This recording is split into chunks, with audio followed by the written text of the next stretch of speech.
আসসালামু আলাইকুম বন্ধু, মোটরসাইকেল রিপেয়ারিং সেন্টারে সবাইকে আন্তরিক শুভেচ্ছা অভিনন্দন। এটা হচ্ছে জিক্সার মোটর। এই যে দেখেন 1 ঘন্টায় 3বার ক্লাস অ্যাডজাস্ট করা লাগছে। এই যে দেখেন ক্লাসের ফ্রি প্লেটা বেশি। তো যাই হোক, আমরা নিচে উপরে দুটোটাই দেখছি। তো এখানে সমস্যা যেটা পাইলাম, মেইন যে সমস্যা সেটা হচ্ছে এই গাড়িটার সম্ভবত হচ্ছে অ্যাসেম্বলি প্রবলেম। তো আমরা এখন যেটা করব সেটা হচ্ছে এই যে ক্লাস সাইডটা খুলে নিয়ে আপনাদের সঙ্গে শেয়ার করব যে আসলে এই বাইকটার কি সমস্যা। তো এই তো দেখতে থাকুন, আমরা খুলতে থাকি।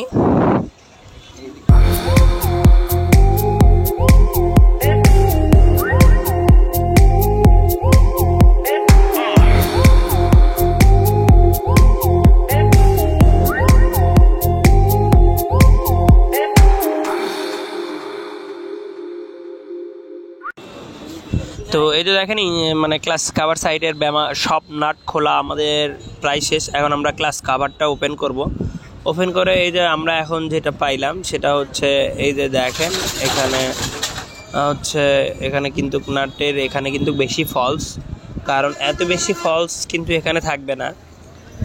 আর এটা বেশি ফলস প্লাস হচ্ছে এই যে দেখেন ক্লাস প্লেট অ্যাসেম্বলি পুরোটাই আসা যাওয়া করতেছে। এই যে দেখেন, কারণ এর ভিতরে নাটটা খুলে গেছে। তো এখন আমরা যেটা করব সেটা হচ্ছে এই যে এটা খুলে নিব। এটা খুলে নিয়ে আমরা ওর যে মেইন শ্যাফটের যে নাটটা আছে ওটা টাইট দিলে এই সমস্যাটা সমাধান হয়ে যাবে। তো যাই হোক, আমরা খুলতেছি। তো এই যে দেখেন নাটটা কিন্তু পাওয়া গেছে। আর এই যে নাটটা হাত দিয়েই ঘুরতেছে। নাটটা এটা ঢিলা, এটা ধরতে গেলে অ্যাসেম্বলি প্রবলেম। তো এই তো ব্যাখিয়ালিভাবে যদি ইঞ্জিনটা সেটা হয়, এটা কিন্তু নতুন গাড়ি, মাত্র 1380 কিলো সামথিং এইরকম চলছে।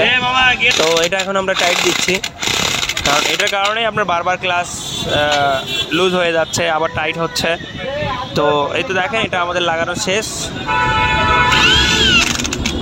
এখন আমরা যে স্প্রিংয়ের যে 4টা চাপার নাট আছে ওগুলো টাইট দিব। টাইট দিয়ে আপনাদের মাঝে এটা আবার দেখাবো। তো যাই হোক, অ্যাসেম্বলি প্রবলেম হতেই পারে, এটা হয়তো হাজারে একটা। তো যাদের এই সমস্যা তারা একটু খেয়াল রাখবেন বা যোগাযোগ করবেন। এই যে দেখেন 1382 কিলো। ধন্যবাদ।